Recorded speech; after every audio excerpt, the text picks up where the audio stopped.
Comment prier Dieu? Comment s'adresser à Dieu?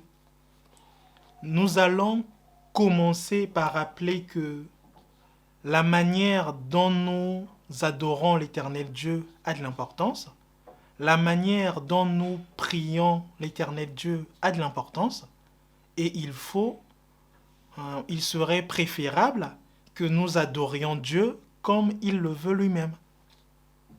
Alors, comment Dieu l'Éternel veut que nous l'adorions?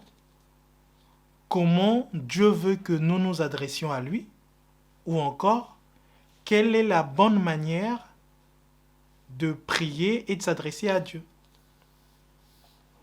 Pour répondre à cette question, nous allons partir d'une histoire qui nous avait été racontée par Papa Guy-Émile Oufaseki-Kwabo, à savoir l'histoire de Pierre et André. Et de cette histoire, nous allons tirer un enseignement. Cette histoire répondra à la question: quelle est la bonne manière de s'adresser à Dieu?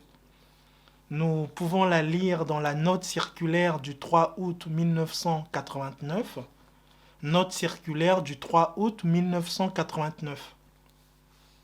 Donc, cette histoire commence comme ceci. Pierre et André étaient deux jeunes élèves qui étaient tous deux scolarisés dans la même école. Ils étaient dans la même classe et ils étaient suivis par le même professeur. Pierre était plus intelligent, plus dynamique et plus courageux qu'André. Pierre saisissait avec une très grande facilité les explications que lui donnait son professeur, mais il avait un défaut. Bien qu'intelligent, bien que dynamique et courageux, Pierre qui était trop sûr de lui, Pierre qui était trop sûr de ses capacités, ne retenait des explications de son professeur que ce qui était essentiel, que ce qui était primordial, que ce qui était capital. Il négligeait les détails ou les petites remarques que son professeur ajoutait au cours des différentes leçons, au cours des différentes explications. En un mot, Pierre était un élève qui n'accordait de l'importance qu'aux explications fondamentales, qu'aux explications profondes et importantes de son professeur. Il trouvait inutile de marquer dans son cahier ou de retenir les explications de détail, parce qu'il les trouvait moins importantes, sinon subsidiaires et ennuyeuses. Pour Pierre, ça ne servait à rien de s'encombrer de tous ces détails. Nzambiwa Bonga. André, par contre, était moins intelligent, moins doué que Pierre. Il était même un peu mou de caractère, presque indolent par nature. Toutefois, il s'efforçait tant bien que mal d'assimiler les enseignements de son professeur. Seulement, ce qui le différenciait de son ami Pierre, c'était ce soin, c'était cette attention soutenue qu'il portait aux explications secondaires, aux explications moins importantes que donnait son professeur. André notait, André retenait et s'efforçait aussi d'assimiler les explications importantes, les explications essentielles de son professeur. Mais il ne négligeait pas pour autant celles qui étaient moins importantes et qui aux yeux de Pierre étaient inutiles, sinon encombrantes. Donc André, qui était moins intelligent que Pierre et presque mou de caractère, avait sur Pierre l'avantage de prendre au sérieux et à cœur les explications même moins importantes que donnait son professeur. André agissait de la sorte parce qu'il n'avait pas la prétention de se croire suffisant en lui-même, ou même de trop compter sur son savoir-faire pour réussir. Il trouvait donc prudent de ne rien omettre, de ne rien négliger. On peut dire que tout était important à ses yeux, l'essentiel aussi bien que le général, l'important aussi bien que le secondaire. Nzambiwa Bonga. Les mois s'écoulaient et les deux élèves, Pierre et André, devaient se présenter à l'examen de fin d'année afin de passer en classe supérieure, afin de valider leur année scolaire pour obtenir leur diplôme. Durant les épreuves écrites, les professeurs qui surveillaient le travail des deux candidats avaient remarqué que Pierre, qui était trop sûr de lui, remplissait sa feuille d'examen avec une très grande rapidité et ne mettant dans sa copie que les réponses essentielles aux questions posées. Malheureusement, il n'allait pas dans les moindres détails parce qu'il n'avait pas, durant toute l'année scolaire, accordé de l'importance à cet aspect des choses. Donc, dès qu'il voulait entrer dans les détails, il avait beaucoup de difficultés. Il ne se contentait donc que des réponses essentielles aux différentes questions qui furent posées pendant les épreuves. C'est d'ailleurs pour cette raison qu'il remit sa copie au surveillant bien avant son ami André. Pierre était le premier à sortir de la salle d'examen. Il était très sûr de lui et il trouvait inutile, pour répondre à une question, d'aller dans les moindres détails. André, quant à lui, prenait tout son temps pour répondre aux questions posées. André avait mis plus de temps à répondre parce qu'il prenait la précaution d'ajouter à chaque question toutes les explications les moins importantes qu'il avait assimilées pendant l'année scolaire. Il était le dernier à sortir de la salle d'examen parce qu'il ne voulait rien omettre, parce qu'il ne voulait rien négliger, pas même les explications les moins importantes du cours. Lors de la correction, la copie d'André plut au correcteur, parce qu'elle était riche en explications secondaires, même les moins importantes. La copie de Pierre, par contre, ne retint pas l'attention des examinateurs. C'est ainsi qu'à la délibération, c'est ainsi qu'à la proclamation des résultats, c'est André qui fut déclaré admis à passer en classe supérieure et il obtint son diplôme d'études supérieures. Et pourtant, à bien voir, André était moins intelligent que Pierre. Et de plus, il était mou de caractère et presque indolent par nature. Pierre, qui par contraste se révélait comme étant plus intelligent, plus dynamique et plus courageux, avait lamentablement échoué à son examen.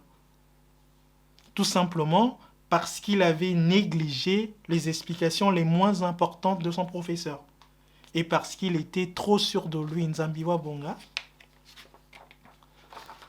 Donc, à travers cette histoire, nous voyons que Pierre et André ont des caractères opposés, ont des caractères bien opposés. Pierre, on peut dire que Pierre, c'est l'élève intelligent, mais qui ne prend pas au sérieux toutes les explications de son professeur. André est certainement moins doué, mais il est prudent, simple et surtout sage et obéissant. Je reprends. Pierre, c'est l'élève intelligent, mais qui ne prend pas au sérieux toutes les explications de son professeur. André est certainement moins doué, mais il est prudent, simple et surtout sage et obéissant. Enfin, Pierre, c'est l'élève intelligent, mais qui ne prend pas au sérieux toutes les explications de son professeur. André est certainement moins doué, mais il est prudent, simple et surtout sage et obéissant. Papa Guy-Émile Oufaseki-Kouabo qui nous a raconté cette histoire, Papa Guy-Émile Oufaseki-Kouabo qui nous a dit cette parabole, a comparé ces deux élèves, Pierre et André, aux pharisiens et aux publicains de l'évangile de Luc. Dans l'évangile de Luc, dans Luc 18 de 10 à 13, il est dit ceci. Luc 18 de 10 à 13. Lisons au nom de Papa Émile. 2 hommes montèrent au temple pour prier. L'un était pharisien et l'autre publicain. Le pharisien debout priait ainsi en lui-même. Ô Dieu, je te rends grâce de ce que je ne suis pas comme le reste des hommes, qui sont ravisseurs, injustes, adultères ou même comme ce publicain. Je jeûne 2 fois la semaine, je donne la dîme de tous mes revenus. Le publicain, se tenant à distance, n'osait même pas lever les yeux au ciel, mais il se frappait la poitrine en disant « Ô Dieu, sois apaisé envers moi qui suis un pécheur. » Fin de citation. 2 hommes montèrent au temple pour prier, l'un était pharisien et l'autre publicain. Le pharisien debout priait ainsi en lui-même. Ô Dieu, je te rends grâce de ce que je ne suis pas comme le reste des hommes, qui sont ravisseurs, injustes, adultères ou même comme ce publicain. Je jeûne 2 fois la semaine, je donne la dîme de tous mes revenus. Le publicain, se tenant à distance, n'osait même pas lever les yeux au ciel, mais il se frappait la poitrine en disant « Ô Dieu, sois apaisé envers moi qui suis un pécheur. » Enfin, 2 hommes montèrent au temple pour prier, l'un était pharisien et l'autre publicain. Le pharisien debout priait ainsi en lui-même. Ô Dieu, je te rends grâce de ce que je ne suis pas comme le reste des hommes, qui sont ravisseurs, injustes, adultères ou même comme ce publicain. Je jeûne 2 fois la semaine, je donne la dîme de tous mes revenus. Le publicain, se tenant à distance, n'osait même pas lever les yeux au ciel, mais il se frappait la poitrine en disant « Ô Dieu, sois apaisé envers moi qui suis un pécheur. » Amen, amen, amen, que le Seigneur soit avec nous. Papa Guy-Émile Loufasséti-Kouabo compare ses 2 élèves, Pierre et André, aux pharisiens et aux publicains de l'Évangile. Le caractère de Pierre ressemble à celui du pharisien. Parce que le pharisien nous est présenté dans la Bible comme un homme rempli d'orgueil et qui est très sûr de lui. Il est persuadé qu'il est plus élevé que les autres en matière de spiritualité. Déjà, par sa prière, il montre qu'il est un homme particulier, un homme inspiré et même un homme pieux. La vie qu'il mène est à la fois honnête et intègre. Par rapport à la loi, il est sans reproche, car c'est d'une manière scrupuleuse qu'il la respecte. C'est d'une manière régulière également qu'il observe les exigences du jeûne. Il jeûne 2 fois dans la semaine, alors que la loi n'exigeait le jeûne qu'une fois l'an. Qu'une fois par an. La dîme n'étant que la 10e partie du revenu ou du butin que l'homme devait consacrer à Dieu, le pharisien, lui, allait bien au-delà de cette loi, puisqu'il arrivait à donner la dîme de tous ses revenus, la dîme de tous ses revenus. Comme Pierre dans notre histoire, le pharisien était donc un homme intègre, un homme pieux, un homme respectant la loi et les exigences de Dieu, mais que lui manquait-il? Qu'est-ce qui a manqué aux pharisiens? Il lui manquait un esprit de simplicité, il lui manquait un esprit d'humilité. Il était trop sûr de lui, car il était persuadé qu'il avait aux yeux de Dieu une place de choix. Si on devait évaluer les hommes, si on devait leur faire passer une évaluation ou un examen, le pharisien était sûr d'occuper la première place et de recevoir de Dieu un diplôme d'excellence. Se persuadant lui-même d'être juste, d'être plus juste que les autres. Déjà, dans sa prière, il n'hésitait pas de dire qu'il n'était pas comme le reste des hommes, qui sont accapareurs, injustes et adultères. Il se glorifiait d'être différent du reste des hommes, car il n'avait rien à se reprocher aux yeux de Dieu. Dans notre histoire, dans l'histoire que j'ai racontée, Pierre avait négligé les explications les moins importantes de son professeur. Et pour avoir été négligent dans ce domaine, il a échoué à son examen alors qu'il était très intelligent, dynamique et courageux. Le pharisien également menait une vie intègre et honnête. Il respectait rigoureusement la loi et jeûnait régulièrement. Il était à jour quant à la dîme que l'homme doit consacrer à Dieu. Mais pourquoi, malgré cette bonne conduite, le pharisien a-t-il été désapprouvé aux yeux de Dieu? Pourquoi, malgré cette bonne conduite, le pharisien a-t-il été désapprouvé aux yeux de Jésus? Simplement parce qu'il était trop sûr de lui. Il était gonflé d'orgueil pour sa propre personne, négligeant par là même ce qui est cher aux yeux de Dieu, à savoir l'humilité, la simplicité, cet esprit contré dont parle David dans le psaume 51. Le pharisien a donc échoué aux yeux de Dieu parce qu'il faisait étalage des mérites qu'il avait en matière de piété, parce qu'il faisait étalage des mérites qu'il avait en matière de spiritualité. Il se targuait de sa piété, pire encore, dans son orgueil, il allait jusqu'à mépriser ses frères, il allait jusqu'à mépriser ses proches. Il oubliait par là même le commandement nouveau du Seigneur, à savoir l'amour sincère du prochain. L'homme qui est imbu de soi en présence de Dieu ne peut qu'échouer. Car l'apôtre Jacques nous dit, je cite, « Dieu résiste aux orgueilleux, mais il donne sa grâce aux humbles. » Fin de citation. Dieu résiste aux orgueilleux, mais il donne sa grâce aux humbles. Enfin, Dieu résiste aux orgueilleux, mais il donne sa grâce aux humbles. Fin de citation. Nous pouvons le lire dans Jacques 4, le verset 6. Jacques 4, le verset 6, Nzambiwa Bonga. En revanche, comment le publicain nous est-il présenté dans les Saintes Écritures? Alors, le publicain nous est présenté comme un homme conscient de sa petitesse. Le publicain nous est présenté comme un homme conscient de son néant devant Dieu. Il sait qu'il est un pauvre pécheur. Il sait qu'il est un homme rempli d'iniquité et indigne de s'approcher de Dieu. Voilà pourquoi papa Guy-Émile Oufaseki-Kwabo compare le publicain à André, qui par nature se présente comme un garçon sans force, un garçon sans énergie et très peu doué.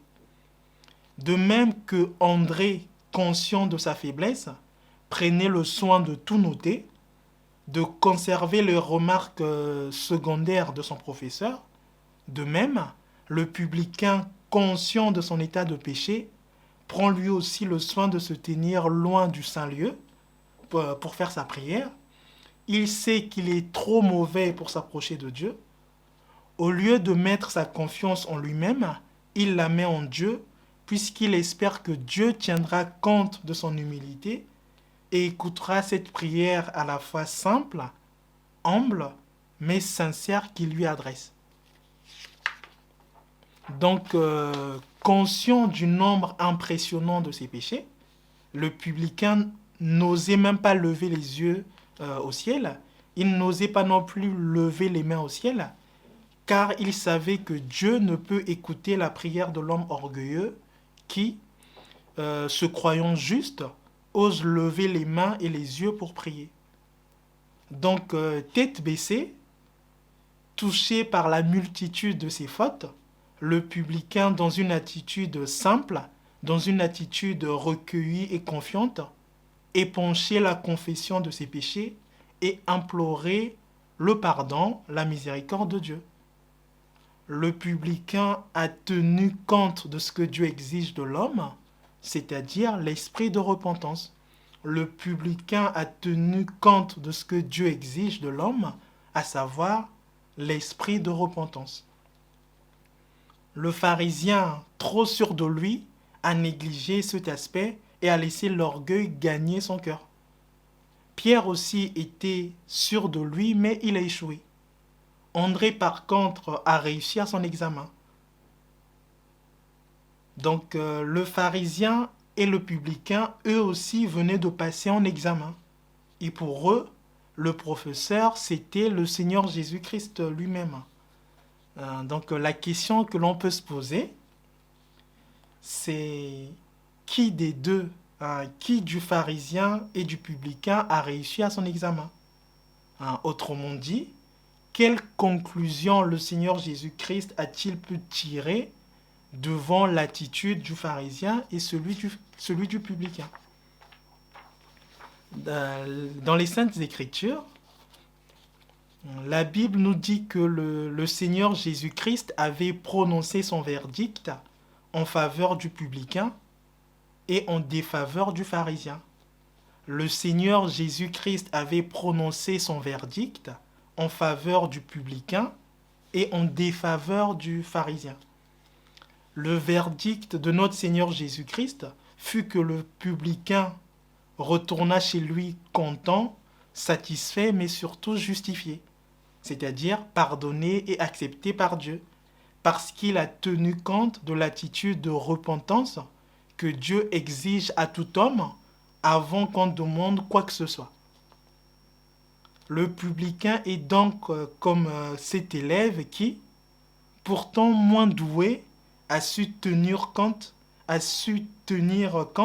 des remarques même moins importantes de son professeur et les a observées. Papa Guy-Émile Houphouët-Boigny nous dit que être un homme pieux, c'est bien beau. Avoir une vie honnête et intègre, c'est également beau.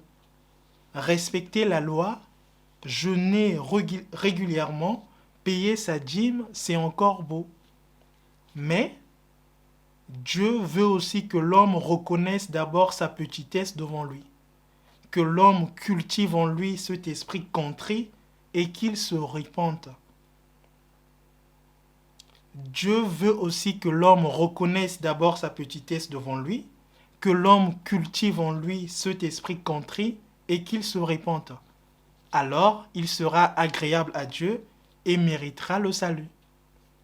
Sans cette condition sine qua non, l'homme ne peut plaire à Dieu malgré la multitude des œuvres qu'il peut accomplir, malgré la multitude des œuvres que l'homme peut faire. Nzambiwa Bonga. Le pharisien avait tout accompli, mais il avait négligé les explications que le Seigneur Jésus-Christ donnait sur l'esprit de repentance et de contrition. Donc c'est pour avoir négligé cet enseignement qu'il jugeait moins important, c'est pour avoir négligé cet enseignement qu'il trouvait moins important que le pharisien a échoué à son examen devant le jury de Dieu. Alors que le publicain retourna chez lui content et agréé, le pharisien, lui, sombra dans le plus grand désespoir. Le pharisien a lamentablement échoué lors du verdict de notre Seigneur Jésus-Christ parce qu'il s'était enorgueilli de sa piété, parce qu'il s'était enorgueilli de ses œuvres, parce qu'il était trop imbu de lui-même. Papa Guy-Émile Houphouët-Boigny dit ceci: quand de tels hommes s'adressent à Dieu, qu'ils sachent qu'ils ne seront jamais exaucés. Dieu fait toujours la sourde oreille pour celui qui se targue de sa piété et qui est trop sûr de lui. Dieu n'écoute que celui qui accepte de dépendre de lui. Pierre a cru également réussir en comptant sur ses propres forces. Le pharisien a fait pareil.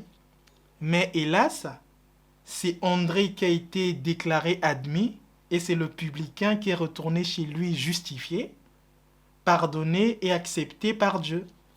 Car notre Dieu est toujours prêt à exaucer l'homme qui reconnaît sa petitesse devant lui et qui tient compte des explications même moins importantes qu'il donne. Donc je reprends. Pierre a cru réussir en comptant sur ses propres forces, le pharisien également. Mais hélas, c'est André qui a été déclaré admis et c'est le publicain qui est retourné chez lui justifié, pardonné et accepté par Dieu. Car notre Dieu est toujours prêt à exaucer l'homme qui reconnaît sa petitesse devant lui et qui tient compte des explications même moins importantes qu'il donne. Nzambiwa Bonga. Alors, si nous avons compris l'histoire de Pierre et André, l'histoire de ces deux élèves, si nous avons compris la parabole du pharisien et du publicain, alors nous avons compris comment nous adresser à Dieu. Alors nous avons compris quelle est la bonne manière de prier et de s'adresser à Dieu. Nous avons compris quelle manière est agréable à Dieu. Parce que nous avons dit dès le départ que la manière dont nous adorons l'Éternel Dieu a de l'importance, la manière dont nous nous adressons à Dieu a de l'importance, la manière dont nous prions Dieu a de l'importance, et il est préférable que nous adorions Dieu comme il le veut lui-même. Il est souhaitable que nous prions Dieu comme il le veut lui-même. On doit prier en faisant ce qui est agréable à Dieu. Nzambiwa Bonga.